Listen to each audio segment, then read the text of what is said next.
We're live. Okay. So, hello everyone. Welcome to what is this show? Everything is Attitude.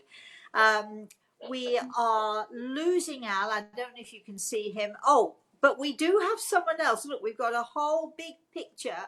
I want to introduce you to my new friend. I just met him 2 seconds ago. This is Buck. Say hi, Buck. Hello, everyone. So Buck is our guest. Now, you are actually, Buck, a surprise guest for me because Al only told me about 2 hours ago. Al only told me about 2 hours ago that you were going to be a guest on the show. So welcome, welcome, welcome. Thank you. Al has moved out of camera because he's trying to find a quiet place. So at some point he will come back in and you'll see his pretty little face all over again. It wouldn't be Everything is Attitude without Al, my co-host. But anyway, I think that, but you and I should just start as if, hey, we can do this without Al. I don't know you. Absolutely. You don't know me, but we sort of have the same, attitude. I've already established that, having talked to you for all of 2 minutes. So the topic today, everyone, is change. Can we affect change? How can we affect change? What do we need to do if we're disappointed with our life, if we have issues with what's going on, if we're unhappy?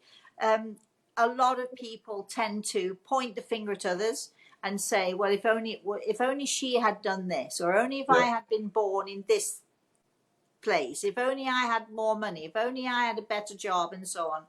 People tend to point the finger rather than to sort of face the fact that the only way, I believe, this is only my belief, but the only way I believe that we can honestly and truly affect change is by changing ourselves. Forget everybody else.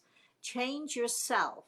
Those people who you love and who you care about will either do one or two things. They will either get on board with the changes, embrace them with you, and see the benefit of what changing can do, or they'll say, forget this, and they'll leave, they'll disappear, they'll go somewhere else. And I think that a lot of people are afraid to make those changes within their own selves because they are afraid that if they do change, what will happen? Will my life crumble at my feet? Will my life be destroyed if I insist on making these changes? What will happen? So, but I want to hear your views on what I just said, and I want to hear your views on sort of change and so on. So you talk for a little while, and I'll interrupt you as and when, and we'll just have a conversation about this. Sounds good. Well, I'll start with touching on the afraid piece. People can be very fearful and are scared about change, about something different. Yeah. But you got to realize what fear really stands for. That's false evidence appearing real. That's the only thing fear stands for. It's only in your mind that fear can live. Yes. Hold on. Say that again slowly. Okay. I've never heard it before. I'm going to use it. So fear, you spell fear F-E-A-R, right? That's how you spell fear. So it's really false evidence appearing real. That's the only thing fear consists of. And it can only live in your mind because it's nothing tangible, it's nothing real. It's what you believe in. Either you believe in yourself or you don't, and you're fearful for success, or maybe you're fearful for failing a task or a duty that you have to do.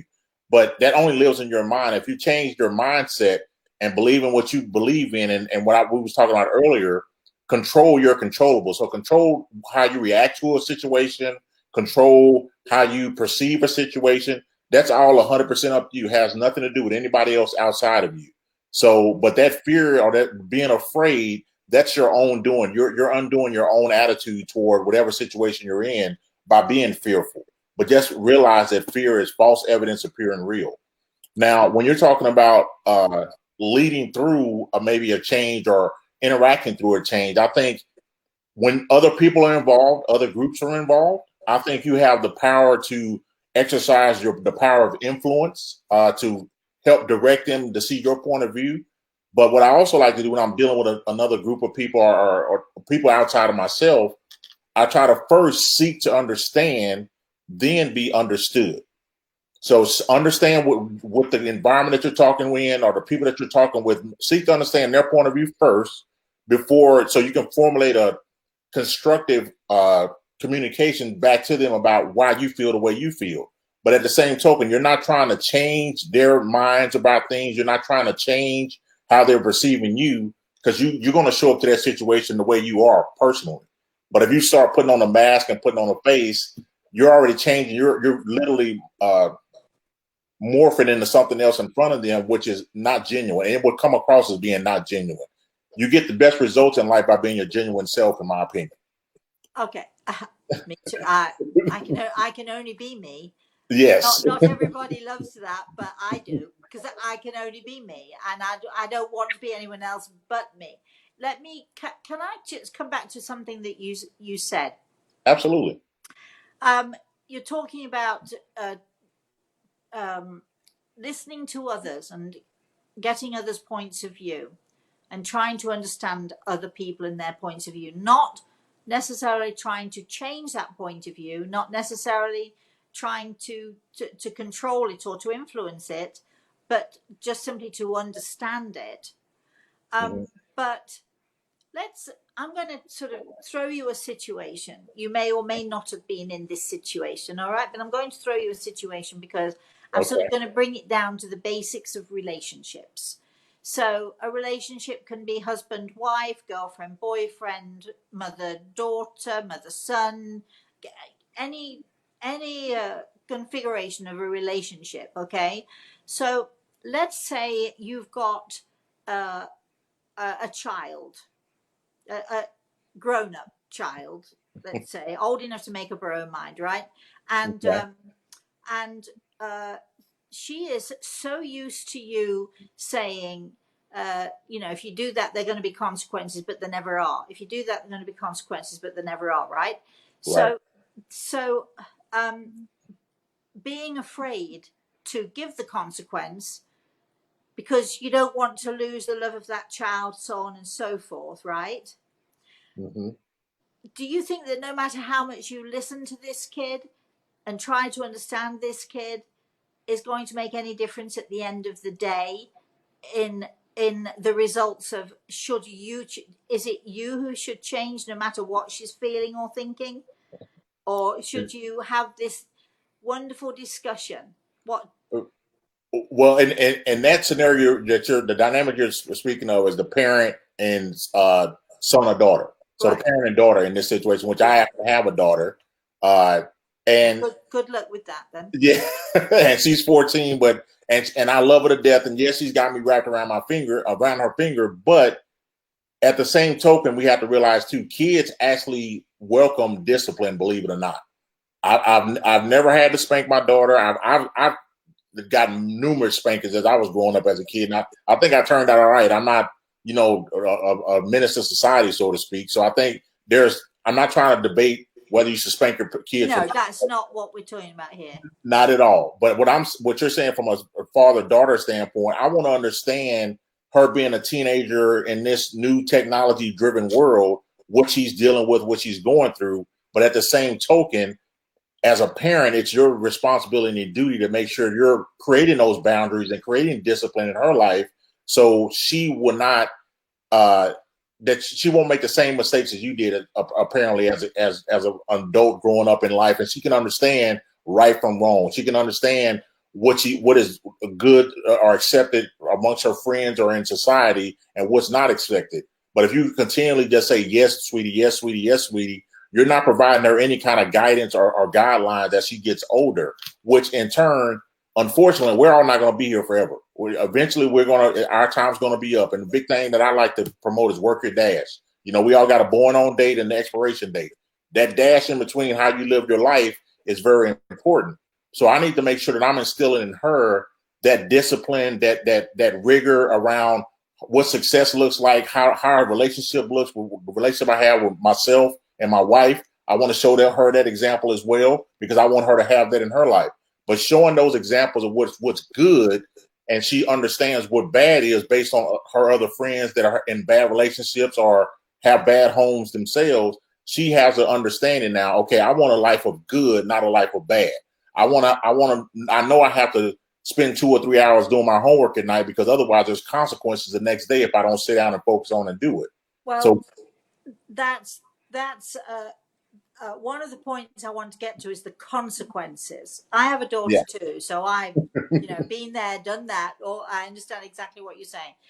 Okay, how do we speak to people, to those people who, and again, not necessarily parent, child, not necessarily husband, wife, whatever, but how do we speak to those people who, and this happens an awful lot, and I see it in my work an awful lot, right? Okay. A person knows that they should be more disciplinarian, or they should be firmer and say, no, you can't spend the money that we don't have. Or they know that they should, sort of stand up to their nagging and controlling wife, or whatever the situation is, And I've seen people who have been so desperate as to either just want to walk away from a relationship, to walk away from themselves, because they are so frozen in fear, I think, Yes. that they are extremely confused. If you talk to them, which I talk to people all the time, they know what they should do, but how can we help those people who are so afraid that their life is never going to be the same again? They're going to lose everything because they've suddenly become that person who demands respect, demands that there'll be consequences for bad behavior, demands that they are listened to, if not necessarily adhered to, but at least listened to. And I think it's also about respect, because people get themselves into such a mess, and nobody's listening to them, nobody's paying attention to them, and they're consequently looking to other people and blaming the nagging wife, blaming the errant daughter, blaming this. What do we say to the person? How can we help someone who is so frozen in fear as to not take control and to change themselves? How can we help people to sort of be motivated enough to change themselves? Well, I would say, in a nutshell, just to simplify things, they need to change their standards. Period. I mean, the way they're allowing people to treat them, or the way they're being received, that's based on their standards. If they don't want to change how the nagging wife has continued to nag at them, is that because you never said anything in the past and never, I guess, for lack of a better term, check that person in the past about that's not nice for you to treat me that way? Or it's your level of standard. If you continue to lower your standards on what you would tolerate, of course, you're going to be in those situations where you're overbearing, you're stressed, you're wanting to walk away from a relationship.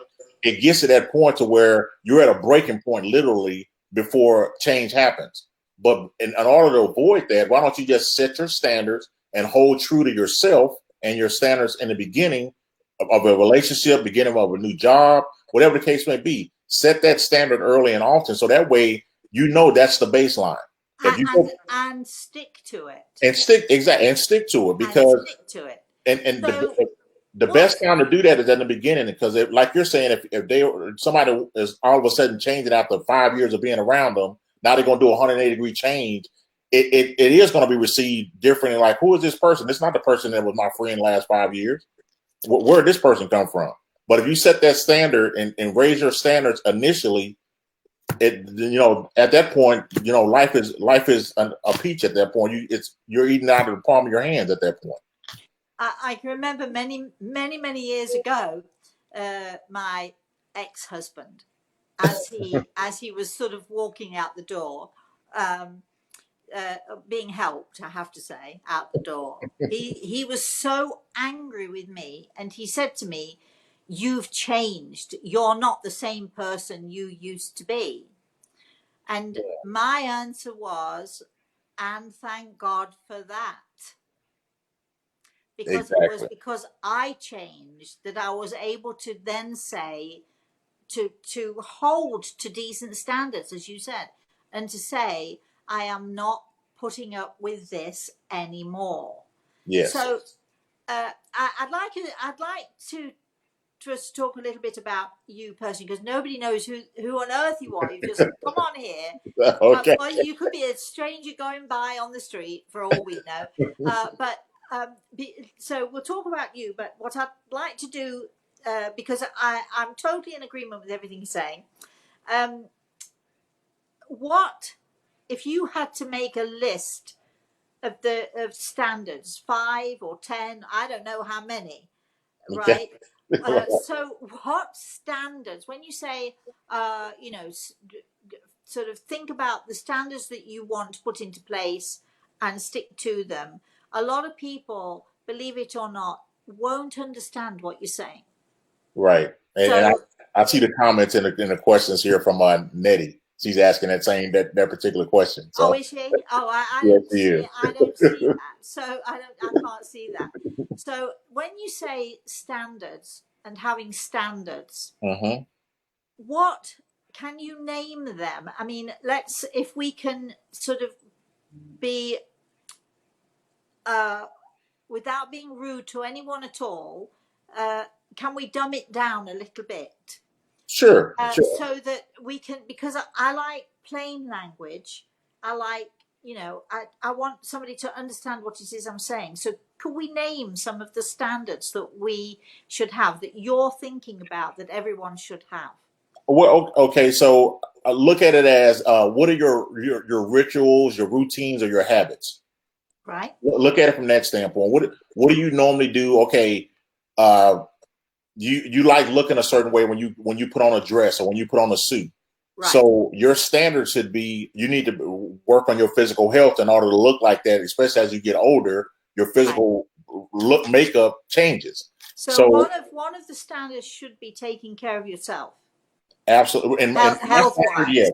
And my standard, yes. I want to take care of myself because it's I have a reason why. I have a purpose behind it. I have a daughter, like I mentioned earlier, and I want to see her get married. I want to see my grandkids one day. I want to actually experience that. If I don't take care of myself now, I'll never have the opportunity to do that. So So one of those standards, not necessarily the top one, but one of the standards on your list would be making sure that your health is in tip-top, the best you can, in tip-top condition, right? Yes. And what other standard? I'll name one if I may. You can just jump in anytime.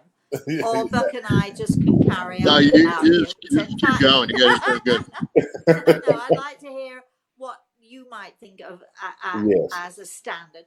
So one of the standards, which would be a priority standard for me, is and it sounds very trite, but one of the standards that I expect in myself first and foremost, and therefore would expect from others, is kindness. Mm-hmm. So I am a kind person. I treat people in a kind way. And anyone who is in my sphere, anyone who is in my, family or whatever, has to adhere to that rule of kindness. No meanness allowed in my house, no meanness allowed around me. And a second, for me, so we've got, taking care of your health, being kind, but also respectful. And if that standard is broken, there will be consequences. This is me. I agree with that. I'm right there with you. I totally agree with that, Rosemary. So we've got three standards so far. Any others that you adhere to? Any others that you feel are necessary? The respect is probably huge. I'm glad you mentioned that one. Other Well, standards, I think it's about respecting yourself first and foremost, though, if I could say that. yes, Because one way to empower yourself, one way to change yourself is to take a really good look at yourself and ask, do I actually respect myself? Because if you don't respect yourself, then you certainly you can't respect other people. You don't know what respect is about if you don't respect yourself first and foremost. correct. And if you do respect yourself enough, then you don't allow other people to disrespect you because you respect yourself too much. Do you understand? Am I making any sense here? To me, you're making perfect sense because your level of standard of respect for yourself is going to be portrayed on others who interact with you. Right. If you have low self respect, people are going to treat you in that regard. It's kind of what you put out in the universe is what you're going to receive back, so to speak. Is that law of attraction? Right. So, but that respect standard is huge. Now, for me, also, uh, you know, I have a standard of how I treat my wife and how I treat my daughter. There's a certain level that I make sure that they're loved every day. If I don't say that I love both of them at least 20 times a day, I didn't say it enough that day. And I say it with meaning, say it with purpose. So that standard that I'm setting, because my wife and I have had the pleasure of being together for 28 years, and I want to continue that. And I know I don't take that for granted. So the standard of me, I still date my wife as if we were still just dating, even though we've been together 28 years, because that is part of the making sure that that she's respected, that she's loved, that she's appreciated.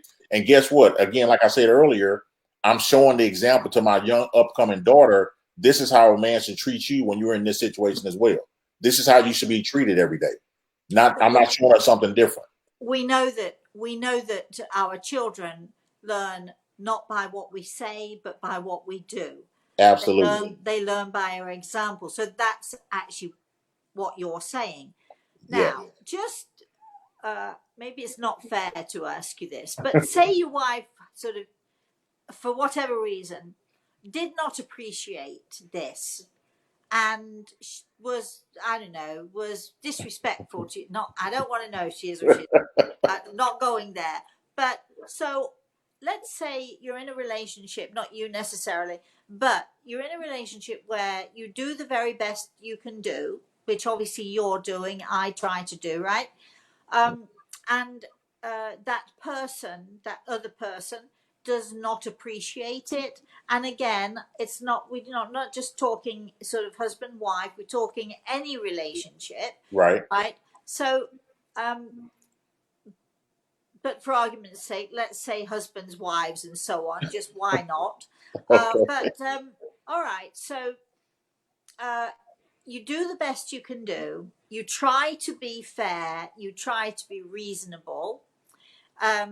You try to be loving and caring, but it's not reciprocal. What would you suggest? Change.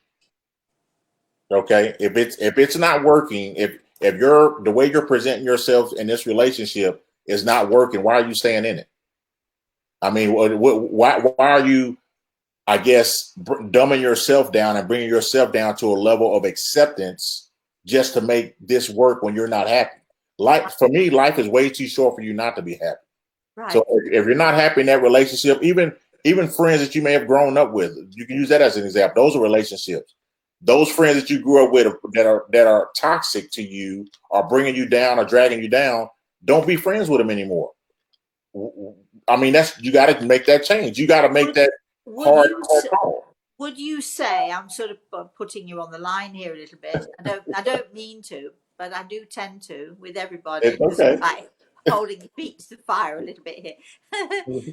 But is there a point, especially in sort of important relationships, whether it's within your family and so on,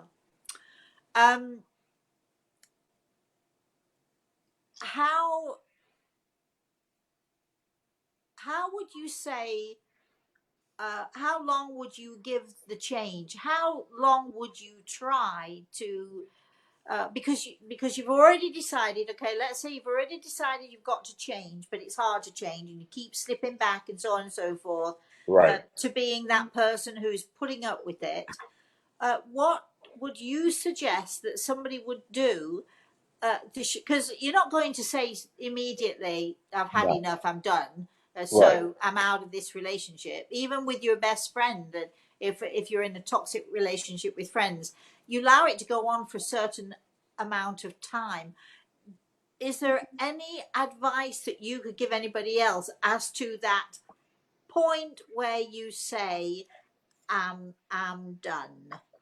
Well, hopefully you respect that relationship enough to have an honest conversation, or not a confrontational conversation, a dialogue about why you're changing, or why do you want to be looked at in a different way, and say, hey, from this point on, this is how I expect. This is what I expect from you in a relationship. This is what I expect. Essentially put all the cards on the table. Now nothing's been held back. All the cards on the table. Now, if you decide to still play that hand, 100%, 100%, 100% on the table. Now everything's in open. Now, if the other party chooses to continue to treat you the old way, at that point, okay, we've had a discussion. I've given you an opportunity to make this change with me, because I value our relationship enough to tell you ahead of time. If you don't want to make that change with me, then it's time for me to make a change and let me control my controllables, like we talked about earlier. I've discussed it. I've given you that opportunity. You don't want to change with me. You want to continue to treat me as someone below you or in a negative way. I don't need that in my life. Life's too short for me to be dealing with that on a day-to-day basis, because truth be told, everybody in this world is not going to like you. Ooh. It's just impossible to be liked by everybody that's walking this earth. There's over 7 billion people walking this earth. Everybody's not going to like you. So get over it. I know that. I know that. I personally know that. But naturally, as human beings, we want to be liked by everybody. That's just a natural tendency that we have. But naturally, also, here's I've done this myself, because I was in a relationship in the beginning with my husband and my marriage. It was poor from the word go. But I was very sick. So I'm just sort of talking about my scenario because people relate. Okay. So I want people to be able to relate. And because I was sick, and there's this fear thing again, right? What is it? You said it was false evidence appearing real. False evidence appearing real. I love that. So what you do is you become, you take the evidence and you sort of make it into something that you want it. You make excuses, right? False evidence of being real. So you make excuses and so on. So with my husband, my excuse for not leaving him before we had a child was the dogs. I can't leave because of the dogs. I can't leave because of no money, and I can't leave because I can't go back home to my parents, and I can't leave, and all because fear just sort of froze me in that place. And 15 years later, 15 years, wow, with a really terrible relationship. When I say terrible, no matter what I tried, he was off womanizing here, there, and everywhere, and he never ever he did it before we were married, and he never stopped. But it took me 15 years to get up the courage to say, what am I doing? Right? Yeah, enough's enough. Yeah. But I did try to. So I'm not suggesting to anyone out there they should take 15 years for this, because as you've just said, there's time to be born, time to die, live in the space between. You've got to make that the most you can do it. So what would your advice be? What would your advice be to those people who are frozen in fear and making excuses and don't know, or they claim that, because we all really do know what we have to do. Right. But they're so afraid they don't want to do it because it's going to change things too much. What would you say to them? I would say go into your bathroom, look into the mirror, and look at that person that's in the mirror and ask yourself, is this really the life that you wanted to live? Are you living the life that you really wanted to live when you was a little kid, dreaming about what a great life you was going to have when you became an adult? Are you living your best life right now? You've And not been climbing inside my mind here, no. because that's what I tell people to do. I tell people go and look in the mirror. Yeah. Take a really good look and be honest with yourself. Yes. So that's what you're saying, and I think Absolutely. that's a really good way. Absolutely. Right. Because Al disappeared on us, so we sort of started all of this before really sooner than we would want to. Can you please tell us all? Because I know that everybody who's going to be watching this is going to be saying, "Who is this guy? Where did he come from?" Can you tell us a little bit about yourself? And sure. have you always had this positive attitude? Or is it something that you've learned or something that's developed through other reasons? Well, I mean, based on my background, I mean, I obviously came from very humble beginnings, and I've always had an aspiration to do bigger and better things in my life than what in my current environment. So, which I've always been of the mindset creating options for myself. When I went through high school and went to college, I went to college at the United States Naval Academy. But my parents didn't have money to send my sisters and brothers, 5 of us, to college. So they said you have academics or athletics. You got to give yourselves options, but you're going to college. That's not non-negotiable. So for me, it's always been about, okay, how can I solve this puzzle? So the puzzle at that time was, how can I get out of this poor environment that I'm in to make a better life for myself?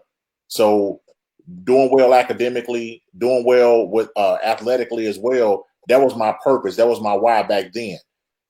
Fast forward, I go through the Naval Academy, become a naval officer. I spent the last 20 years in corporate America as a corporate executive or senior leader in multiple companies.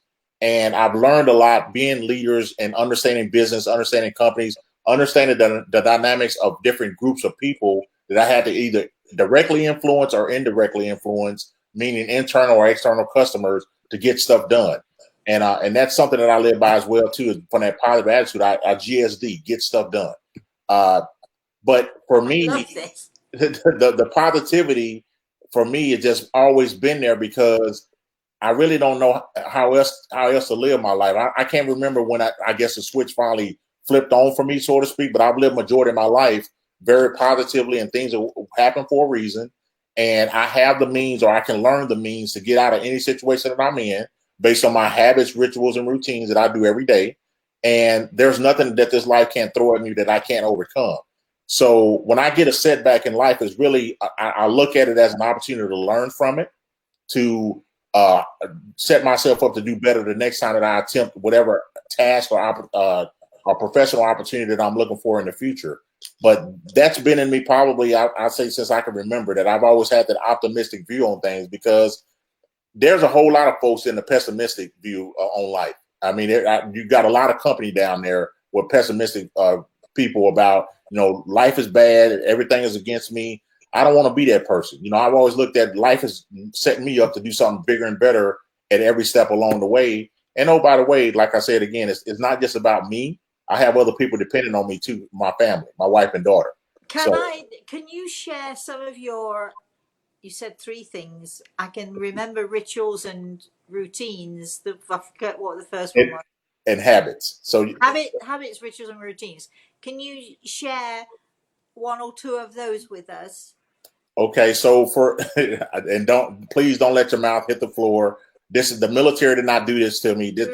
My dad did this to me. There is nothing you can say that would amaze me. Go ahead.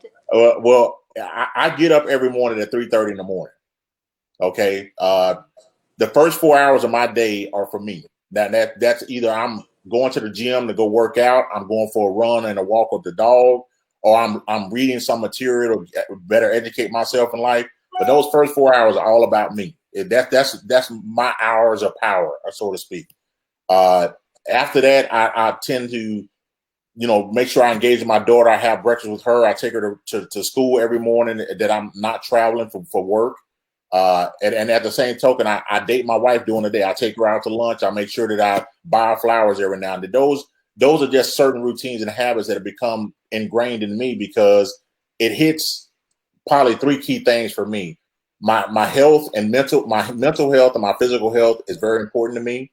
My love for my family and interacting with my daughter. I don't want to ever think that she has a dad that's not around, that's not engaged.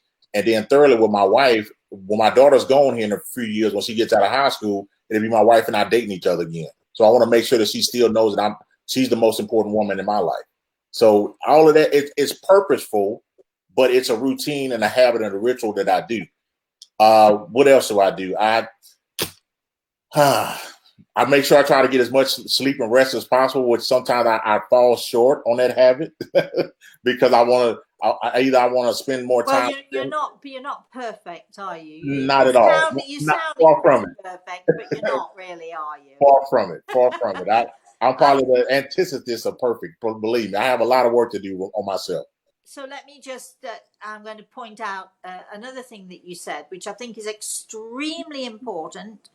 And so many people either make excuses because they can't find the time, or they don't want to find the time, or they're so sort of involved with everybody else and everybody else's issues that they don't even think about themselves. You find from 3:30 to 8:30, which is in my book, what is it, 4 hours or something, 3, 4, 5, 6, 7, 5 hours, all right, 4 or 5 hours, that is purely for you.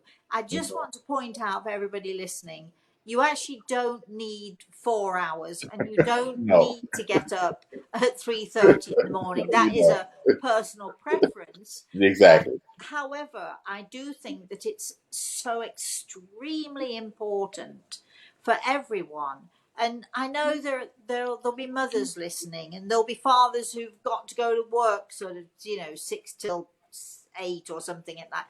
And people say, well, how am I going to find time for me? But even if it's only an hour, everyone, I believe, should find time for themselves and find time to reflect on who they are and how they've been during that day. Have you been the person today that you've wanted to be? Agreed. Did you fall short here? At the end of the day, look in the mirror. Can I feel respect for myself because I did the best I could? I maybe didn't do enough, or I maybe didn't solve, the problems of the world or what have you, but did I do the best that I could do? Can I still respect myself enough that I can expect other people to respect me? And I think if people were to just learn to do that, look in the mirror, or just spend that hour in reflection, was I kind to today? Was I mean today? And if I was mean today, what am I going to do about that? First of all, acknowledge that you were mean and make sure it doesn't happen again. And why were you mean? And were you mean because you were tired? Actually, for me, there are two things I will not tolerate. One is meanness, and one is unfairness. So those two things I won't tolerate. And a thousand good excuses, so 1,000 good reasons won't make for me one good excuse when people are mean or unkind or so on. And if you were mean or unkind, just own it. Own it and go say you're sorry. To make sure that you rectify it if you can rectify it. Where was I going with this? But it seems easy, and people are listening to us, Buck, and they think it's easy for us because they think it comes naturally to us. No, but it's not easy, is it? It's hard. What are some of the hard days? What are some of the hard situations that you've had to go through that you can share with people to inspire them that even though it was hard, they can do it too? Well, yeah, to your point, ladies and gentlemen, it sucks getting up at 3:30 in the morning. I'm going to be the first one to tell you that it sucks. It's awful. But the consequences of me not taking care of myself is even 10 times worse.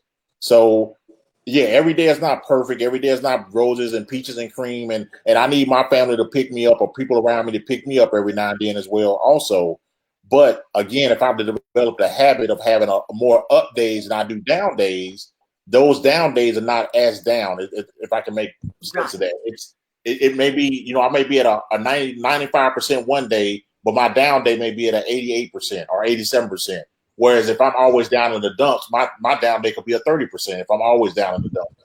So yeah, it's a little off, and yeah, you have to train and you have to work to get to that point. But if you do it consistently and develop that habit and develop that muscle, that routine of doing it, it makes it a lot easier. But getting up in the morning at 3:30, that absolutely sucks. It's dark outside. Nobody else is outside. When I'm outside, I'm walking and running the dog. I'm by myself, and wolves running around, everything. It sucks. I can use one word to so many people have difficulty finding discipline. Yes, that's what it is. If you don't have a certain amount of discipline in your life goes to heck. Everything is wrong. Nothing is right. The people around you abuse and use you, and so on and so forth. And without discipline, you really have nothing. I think, Al, why don't you come in here? Do you have something to say? Yeah. Actually, what I really wanted to add, and Buck, you could share as much or as little as you want, but Buck has this attitude right now, and I know that he is going through one of those kind of wave down as far as life and the universe treating him right now. So for all of you who think this is a great day for Buck and it's an easy thing for him to do, trust me when I tell you it's a challenging time for you, if I might say, Buck. Do you agree? I would agree with that. And what I was referring to is I recently was asked if my services are no longer needed at my job. Okay, now I could call up in a fetal position in the corner and rock myself to sleep. Well, but why? some idiot person obviously didn't value you, because can you actually? It's not just that you were. Can you rewind a little bit and say what you went through to get to this job? Because I think the context of it is important. Well, yeah. To get to the job, I mean, my family and I lived in Austin, Texas, and I moved and relocated my family 4 months ago to Phoenix, Arizona. Is where we're living today. So, in a short 4 months, I've been with this company for less than 9 months. That was a huge move for you. Very big move, and my wife and I both grew up in Austin. My daughter was born in Austin, so yeah, very big move for us. But now we're here, and this has happened to us. But again, probably any normal person, I guess you could say, will probably just roll up in the corner and say, "Oh man, life is just treating me bad. Everything's against me." But you know what? I wasn't 100% happy in the position that I was in. The company itself had a lot of challenges within the company as well. So it was probably a great move that this change has happened in my life, and I'm taking it as such now. Looking back on it, there were other signs along the way that I should have paid attention to, which I didn't, because I was so forward-looking and thinking how the opportunities that I have with this particular position. That okay, well, fine, it didn't work out. Now what? Now it's an opportunity for me to say, okay, let's look inward and see. You're not getting any younger. You're still going to get older day by day. The sun's still going to come up and the sun's still going to set every day. So what? But and to Al's point, I mean, everybody on this call probably didn't realize that, but in the world around you continues to move forward, whether you're dealing with issues or not. But you just got to keep pushing yourself forward. So the way I stay positive is there's opportunities galore out there in the world for us from a traditional job standpoint, from an entrepreneurial standpoint. I have a lot of skill sets. Like I said, I've been a business leader and executive managing $250 million businesses plus over the last 18 to 20 years of my professional career. So I have a lot of skill sets to bring to the table. It's just a matter of finding the right opportunity to plug myself into. I have a suggestion. Yes. Because I think that your real talent is in motivational speaking. That's what I think. And I am sure if you sort of look for opportunities in that field and working for yourself and getting yourself on a speaker circuit, figuring out what it is that you want to speak about, this subject even. And if anybody out there is listening who happens to be listening to Buck, believe you me, I think you know, have him as a motivational speaker. If you know of a group who would benefit from Buck's experience. Not that we didn't do this for me to promote you. Well, thank you. Don't keep it going. I like it. Rosemary, I have to add, because Buck and I had this conversation yesterday. Buck, I did not mention that to Rosemary. No. Oh, you mean the Rosemary, motivational speaking thing? Yeah, Rosemary, you're Yeah, probably the 40th person that have told me over the last 10 years that I should be a motivational speaker right now.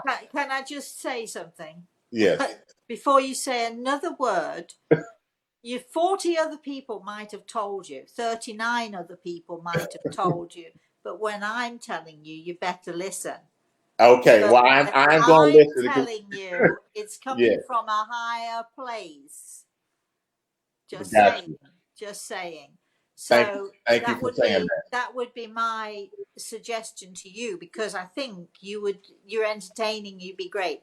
All right. So let's come back to the subject. I need you to promote me more. I love it. I like it. I like it a lot. Well, hey, anybody out there listening, promote Buck. Put him down as a motivational speaker. If you've got a group, if you know of anyone anywhere where he can speak, I mean, you've listened to him. He's brilliant. You can, if they want to find out where you are, you can contact Al at alpasano.com. Put that up, Al.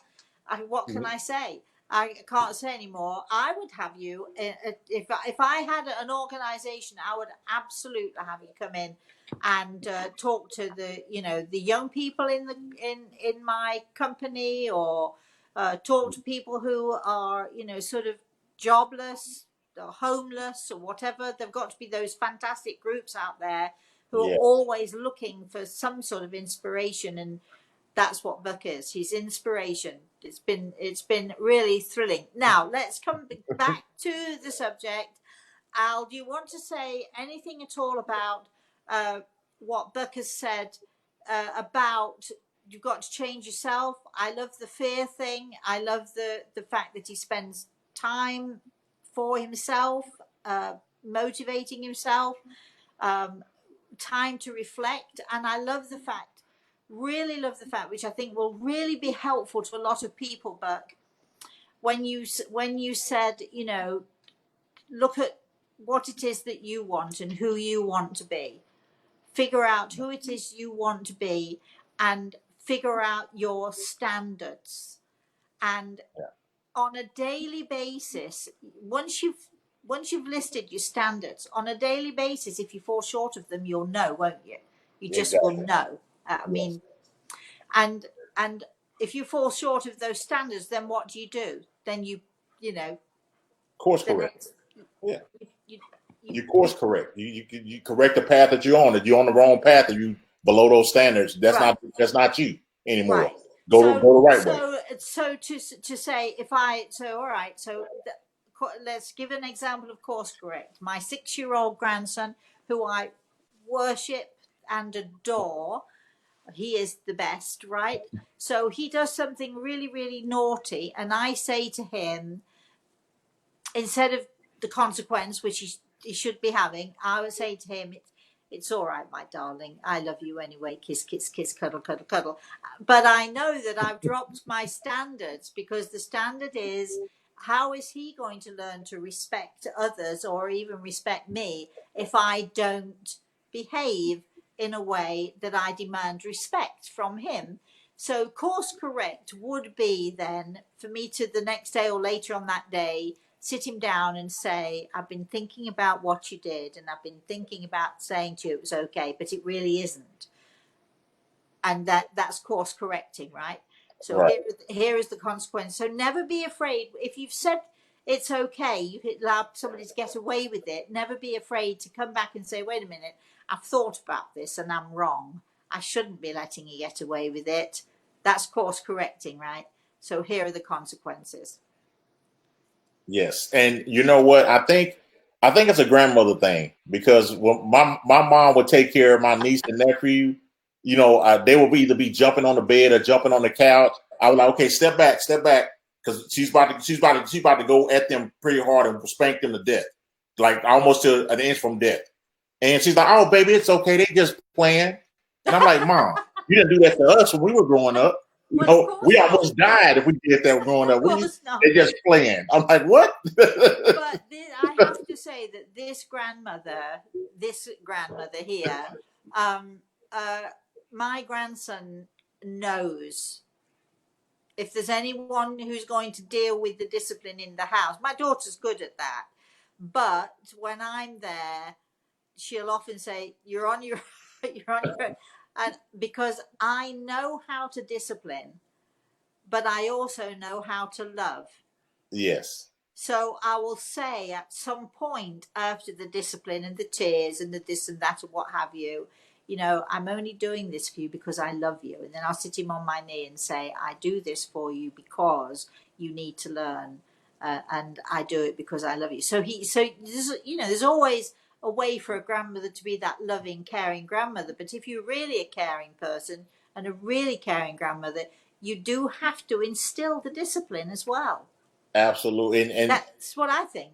That reminded me of how I treated my daughter when she was younger. It's like, baby, I can't let you do everything that you want to do in this world, in this life, because I love you. I care enough about you to make sure that you're doing more right than wrong. So now, get that homework done. Exactly. Well, exactly. But now, as she's a teenager now, she knows the right and wrong from homework. If you want to take off tonight, okay, fine, take off tonight. But you got a quiz tomorrow. You got a test. But don't come complaining to me when you fail a test or the quiz tomorrow, because you know what's coming. What's the consequence of that? So, but every now and then, if those are non-life-threatening situations, I'll let her fall on her face and let her learn from the actual action. You have to, don't you? Yeah, absolutely. That's about being a parent as well. Yeah. But all right, so Al, what are you learning from all of this? Or in fact, are you learning anything at all from this? I'm always learning, and it's. Don't give me that pat answer. I don't want it. Well, I'm learning that I have to get off the call quickly too, because I got to go teach. But I think. Do we have any comments from anyone? We don't have a lot of comments today. We have a couple people on. Mary says hi, and Karen's on, and Judith asked who the smart person was at the beginning, because she missed the beginning. Very nice. Thank you, Judith. This is Buck. We'll definitely have you on again if you'd like to come on. On a completely different subject. So, all right. So I did. The one big takeaway, I've known Buck a long time, so I know a lot of this that he's told me, but I think what stands out to me the most, and I knew this to a certain degree with you, Buck, but the discipline of you taking care of you on a daily basis, and the time that you spend on that is a lesson I know I still have to learn. So that's the recipe. Hearing you say it, that we could put in the pot for this week is taking the time to take care of yourself, regardless of whatever else or whoever else is around you. Take that time for yourself, because if you don't take care of you, you won't be able to take care of anyone else. Absolutely. Amen. So thank you, Buck. It's been brilliant. I'm sorry. Didn't it go fast? It did. Went by way too fast. And I'd love you to come back on again, and we'll discuss what other subjects, what other topics, and to promote your motivational speaking thing, because I think you're brilliant at that. Thank you, Al, my co-host on Everything Is Attitude. If you would like to be on the show, if you would like us to talk about a particular topic, please email us info@everythingisattitude.com if you want to know more about Al or Buck, al@alpisano.com. And of course, if you want to know more about me, or if you want to just send me a message, whatever, my email is rosemary@rosemaryantea.com.